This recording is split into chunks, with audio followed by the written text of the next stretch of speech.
ओम श्री गणेशाय नमः। दोस्तों, आप सभी को षटतिला एकादशी की ढेर सारी शुभकामनाएं।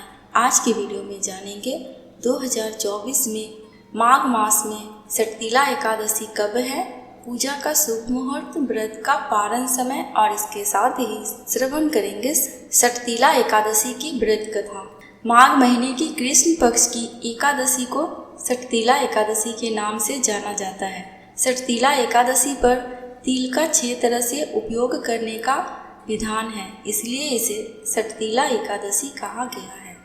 इस दिन तिल से भगवान विष्णु का पूजन करने पर नरक की प्राप्ति नहीं होती, स्वर्ण दान के बराबर पुण्य फल मिलता है। षटतिला एकादशी का व्रत 6 फरवरी 2024 मंगलवार को रखा जाएगा।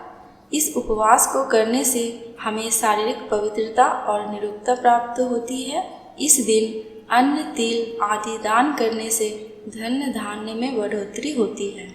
षटतिला एकादशी 2024 मुहूर्त पंचांग के अनुसार माघ कृष्ण पक्ष की एकादशी 5 फरवरी 2024 को शाम 5:24 पर शुरू होगी और 6 फरवरी 2024 को शाम 4:07 पर समाप्त होगी।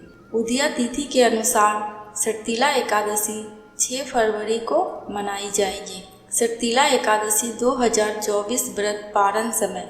षटतिला एकादशी का व्रत पारण 7 फरवरी 2024 को सुबह 7:06 से सुबह 9:18 तक किया जाएगा। पारण तिथि के दिन द्वादशी समाप्त होने का समय दोपहर 2:02 है। षटतिला एकादशी व्रत का महत्व। षटतिला एकादशी के दिन तिल से स्नान, तिल का उपटन लगाना, तिल से हवन, तिल से तर्पण, तिल का भोजन और तिलों का दान करने पर स्वर्ग की प्राप्ति होती है। जीवन में प्रगति के लिए इस दिन स्नान के पानी में थोड़ा सा गंगा जल और कुछ तिल के दाने मिलाकर स्नान करें। इसके बाद साफ कपड़े पहनकर भगवान विष्णु की पूजा करें। इससे उनकी कृपा हमेशा बनी रहेगी। वैवाहिक जीवन सुखमय और खुशहाल बनता है और इस व्रत की कथा सुनने अथवा पढ़ने से मोक्ष की प्राप्ति होती है। इस व्रत को रखने से मनुष्यों को अपने पूरे पापों से मुक्ति मिलती है। इस व्रत को रखने से जीवन में सुख समृद्धि आती है। अब श्रवण करेंगे षटतिला एकादशी व्रत कथा। एक समय दालभ्य ऋषि ने पुलस्त्य ऋषि से पूछा कि हे महाराज, पृथ्वी लोक में मनुष्य ब्रह्म हत्या आदि महान पाप करते हैं, पराये धन की चोरी तथा दूसरे की उन्नति देखकर ईर्ष्या करते हैं, साथ ही अनेक प्रकार के व्यसनों में फंसे रहते हैं, फिर भी उनको नरक प्राप्त नहीं होता। इसका क्या कारण है? वे न जाने कौन सा दान पुण्य करते हैं जिससे उनके पाप नष्ट हो जाते हैं। यह सब कृपा पूर्वक आप कहिए। पुलस्त्य मुनि कहने लगे कि हे महाभाग, आपने मुझसे अत्यंत गंभीर प्रश्न पूछा है। इससे संसार के जीवों का अत्यंत भला होगा। इस भेद को ब्रह्मा, विष्णु, रुद्र तथा इंद्र आदि भी नहीं जानते, परंतु मैं आपको यह गुप्त तत्व अवश्य बताऊंगा। उन्होंने कहा कि माघ मास लगते ही मनुष्यों को स्नान आदि करके शुद्ध रहना चाहिए। इंद्रियों को वश में कर काम, क्रोध, लोभ, मोह, अहंकार, ईर्ष्या तथा द्वेष आदि का त्याग कर भगवान का स्मरण करना चाहिए। पुष्य नक्षत्र में गोबर, कपास, तिल मिलाकर उनके कंडे बनाने चाहिए। उन कंडों से 108 बार हवन करना चाहिए। उस दिन मूल नक्षत्र हो और एकादशी तिथि हो तो अच्छे पुण्य देने वाले नियमों को ग्रहण करें। स्नादि नित्य क्रिया से निर्वित होकर सब देवताओं के देव श्री भगवान का पूजन करें और एकादशी व्रत धारण करें। रात्रि को जागरण करना चाहिए। उसके दूसरे दिन धूप, दीप, नैवेद्य आदि से भगवान विष्णु का पूजन करके खिचड़ी का भोग लगाएं। तत्पश्चात पेठा, नारियल, सीताफल या सुपारी का अर्घ देकर स्तुति करनी चाहिए।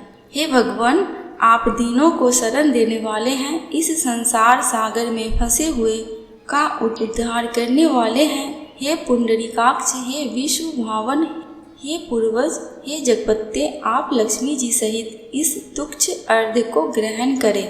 इसके पश्चात जल से भरा घड़ा ब्राह्मण को दान करें तथा ब्राह्मण को श्यामा गौ और तिल पात्र देना भी उत्तम है। तिल स्नान और भोजन दोनों ही श्रेष्ठ है। इस प्रकार जो मनुष्य जितने तिलों का दान करता है उतने ही 1000 वर्ष स्वर्ग में वास करता है। तिल स्नान, तिल का उपटन, तिल का हवन, तिल का तर्पण, तिल का भोजन और तिलों का दान, ये तिल के 6 प्रकार हैं। इनके प्रयोग के कारण यह सटतिला एकादशी कहलाती है। इस व्रत के करने से अनेक प्रकार के पाप नष्ट हो जाते हैं। इतना कहकर उलसत्य ऋषि कहने लगे कि अब मैं तुमसे इस एकादशी की कथा कहता हूँ।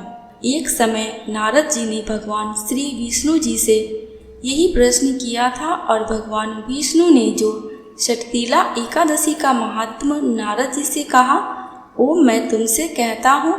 भगवान ने नारद जी से कहा कि हे नारद, मैं तुमसे सत्य घटना कहता हूँ, ध्यान पूर्वक सुनो। प्राचीन काल में मृत्यु लोक में एक ब्राह्मणी रहती थी। वह सदैव व्रत किया करती थी। एक समय वह 1 मास तक व्रत करती रही। इससे उसका शरीर अत्यंत दुर्बल हो गया।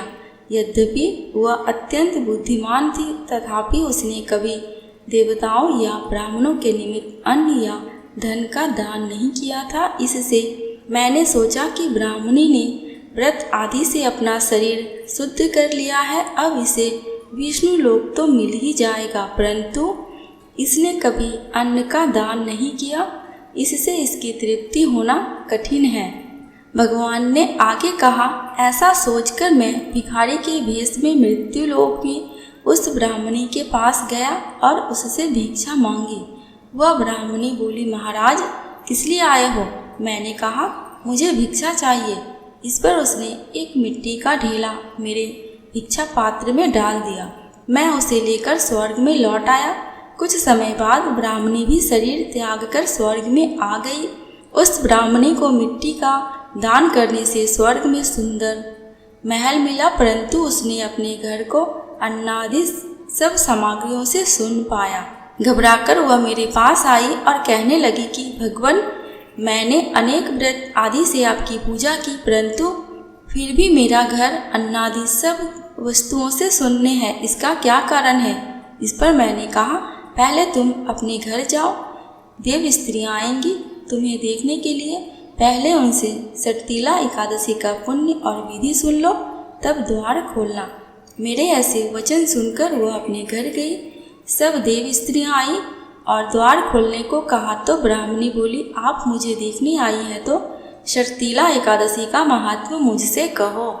उनमें से एक देव ऋषि कहने लगी कि मैं कहती हूँ। जब ब्राह्मणी ने सटतिला एकादशी का महात्म्य सुना तब द्वार खोल दिया। देवांगनाओं ने उसको देखा कि न तो वह गांधर्वी है और न आसुरी है, वरन पहले जैसी मानुषी है। उस ब्राह्मणी ने उनके कथा अनुसार सटतिला एकादशी का व्रत किया। इसके प्रभाव से वह सुंदर और रूपवती हो गई तथा उसका शरीर अन्नादि समस्त सामग्रियों से युक्त हो गया। अतः मनुष्यों को मूर्खता त्याग कर सटतिला एकादशी का व्रत और लोभ ना करके तिलादि का दान करना चाहिए। इससे दुर्भाग्य, दरिद्रता तथा अनेक प्रकार के कष्ट दूर होकर मोक्ष की प्राप्ति होती है। कथा समाप्त। दोस्तों, कमेंट बॉक्स में भगवान विष्णु एवं भगवान लक्ष्मी की जयकारा लगाना बिल्कुल भी मत भूलना। आपको मेरे चैनल पे व्रत त्योहारों की जानकारियाँ एवं उनसे जुड़ी कथा कहानियाँ मिलती रहेंगी। अगर आपको ये वीडियो थोड़ी सी भी अच्छी लगी हो तो प्लीज़ मेरे चैनल को सब्सक्राइब करके मेरी वीडियो को लाइक एंड शेयर कर देना। अंत तक वीडियो में बने रहने के लिए आपका दिल से बहुत बहुत शुक्रिया।